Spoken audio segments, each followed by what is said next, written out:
This is Optimal Finance Daily, my simple philosophy for achieving financial freedom in 5 years or less, by Chou of mywifequitherjob.com. And I'm your host and personal finance enthusiast, Diana Merriam. This is actually one of multiple shows in our network covering different topics like personal development, health, relationships, and your work life. So if you like narration-style podcasts, be sure to search for Optimal Living Daily wherever you're hearing this and check out our other shows. But for now, let's get right to it and continue optimizing your life. My simple philosophy for achieving financial freedom in 5 years or less, by Chou of mywifequitherjob.com. If you ever see me at a casino, you'll often find me playing cards at the Pai Gow poker table.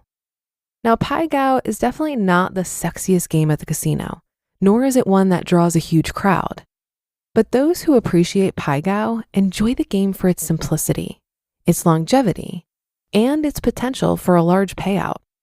In fact, I've learned to love the game so much that I use the principles of Pai Gow to model my entire strategy for financial freedom. This simple plan that I'm about to describe has allowed me to create multiple 6- and 7-figure side hustles and achieve financial freedom. Both my wife and I no longer rely on a day job for income, and barring any major catastrophes, we're essentially financially secure.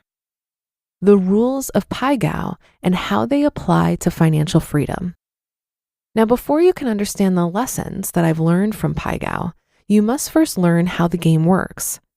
Here's a quick 1-paragraph description of the rules of the game. You and the dealer are dealt 7 cards. And with these 7 cards, you create 2 poker hands, a 2-card hand and a 5-card hand.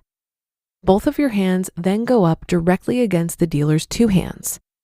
If you win both poker hands, you win the bet. If you lose both, you lose. And if you win one and lose one, you tie and no money changes hands. Here's the thing, more than half the time, you end up tying with the dealer and no money changes hands.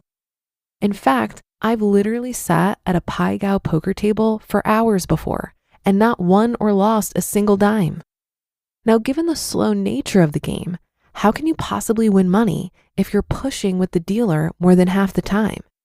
How the heck can you hit the jackpot playing such a boring game? The fortune side bet. The secret to Pai Gow lies with the fortune side bet. Whenever you play a hand of Pai Gow, you're offered the chance to put some additional money in a side pot that pays out like a slot machine depending on what hands you're dealt in the regular game. For example, if you happen to get a straight flush, you win a large sum of money. Even hands as low as 3 of a kind still pay out a decent multiple of your bet. And as if that weren't enough, you can still win even if a different player at the table gets a good hand as well. Therefore, even though you push with the dealer more than half the time and you rarely make any money on the regular game, you always have the chance to win a huge payout.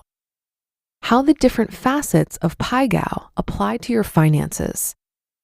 Now, the regular game of Pai Gow is super slow and boring, but the advantage is that you can play for a long time without losing money.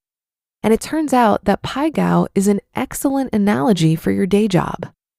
A regular day job is great for paying the bills and making ends meet, but you will never ever make life-changing money by working for someone else. Even if you were able to go above and beyond and make your company a lot of money, your potential upside is capped by your steady salary. On the other hand, the fortune side bet is where it's at. By placing a small side bet on the table, you have the potential to make 1,000 times the money you would make otherwise. But the catch is that you have to risk a little money to play.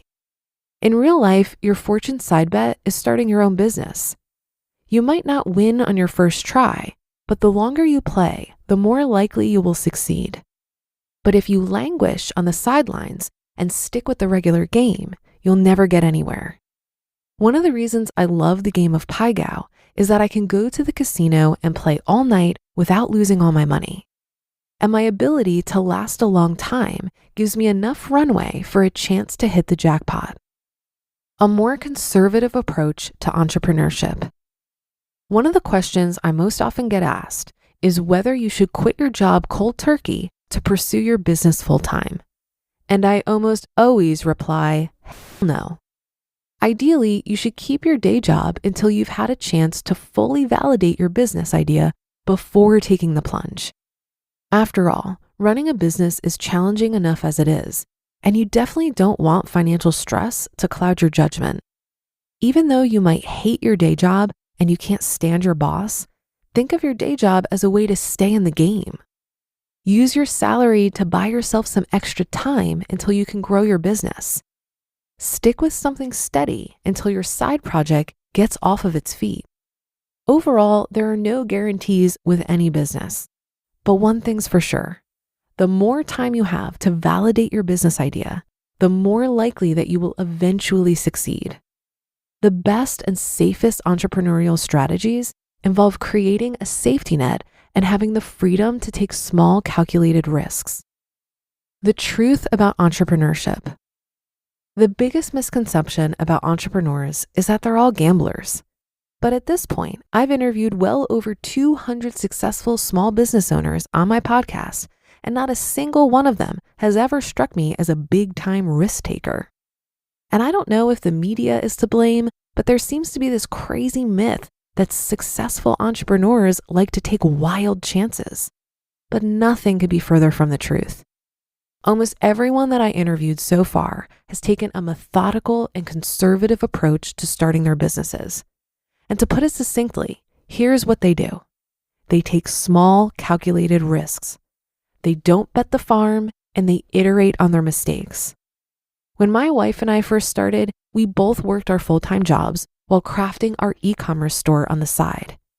And while we were worried about failure, running through the worst-case scenarios helped to temper our fears. Worst-case scenario, our business flops and we both continue to work at our day jobs. Realistic case scenario, my wife works full-time on the business while my day job supports the family. Best case scenario, our online store takes off big time and we sip margaritas on the beach for the rest of our lives. How did things end up turning out? It took a little while, but today our online store is making 7 figures. My wife and I no longer work a regular job, and we spend most of our time with family. Key takeaways. If you take away anything from this post, it's that you'll never make life-changing money unless you play the fortune side bet. And in real life, your fortune side bet is your business. But starting a side hustle doesn't have to be risky. If you decide to take the plunge, then make sure you have a backup plan. Stay at your day job until your side hustle can support you. Then build upon your existing successes until you have a portfolio of income streams. You just listened to the post titled, My Simple Philosophy for Achieving Financial Freedom in 5 Years or Less by Steve Chou of mywifequitherjob.com. And I'll be right back with my commentary. I absolutely agree with Steve's advice here about keeping your day job while you validate your side business. You may hear stories about entrepreneurs who drained their 401k to pursue their dreams, and it worked out really well for them. But you don't hear about all the times this doesn't work out. Forbes released an article about the 11 reasons why most entrepreneurs fail. And the number one reason is running out of money. Reaching a level of financial stability before taking on entrepreneurial risk, as well as keeping a regular source of income while you build, is really important. For me personally, I took a 40 grand loss on my first year of the economy conference. It was a huge hit, but because I still had my full-time job and that was money that I was going to invest anyway, I was able to cash flow it. As someone who is careful about money and successful with using budgeting in my personal life, you would think this would carry over to business finances. When I developed my first budget for the conference, it was 20 grand, but my actual cost the first year came to 60 grand. I made a ton of assumptions in developing that initial budget that were flat out wrong. But that's the game when you create something new. You have to have financial bandwidth to be able to navigate the unknowns. It's risky, but keeping your day job can make it more manageable. But that should do it for today. Have a great rest of your day, and I'll see you tomorrow where your optimal life awaits.